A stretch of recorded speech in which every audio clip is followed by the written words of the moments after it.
नमस्कार मित्रांनो, तर आम्ही चाललो होतो पक्ष्यांना वॅक्सिन करायला.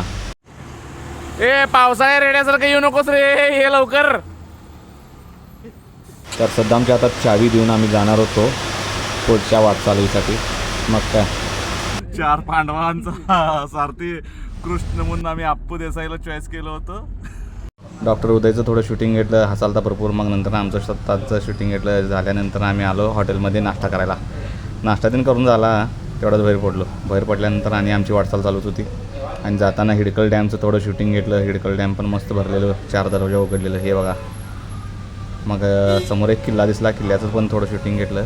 आणि नंतर हे जे तुम्हाला रोड दिसलं ना, ह्या गावाचं नाव आहे अक्कातंगी हाळमणी, म्हणजे बहिणी बहिणी लावल्या घराच वाट.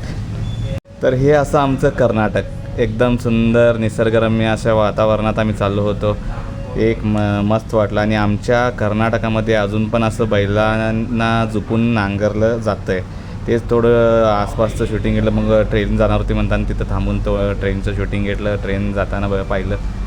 मग आम्ही पोचल्यानंतर उदयदादा लगेच डायरेक्ट पळत पुढे आणि आम्ही मागे. मग आमच्या बाहुबली सेनेचं थोडं शूटिंग घेतलं. शूटिंग घेत असताना उदयदादा वॅक्सिन कराल ते. वॅक्सिन करताना त्यांचं थोडं शूटिंग घेतलं. शूटिंग करून झाल्यानंतर ना उदयदादा पैसे मेजायला चालू केले. पगार तीन घेऊन झाल्यावर आम्ही डायरेक्ट हॉटेललाच गाडी मारली.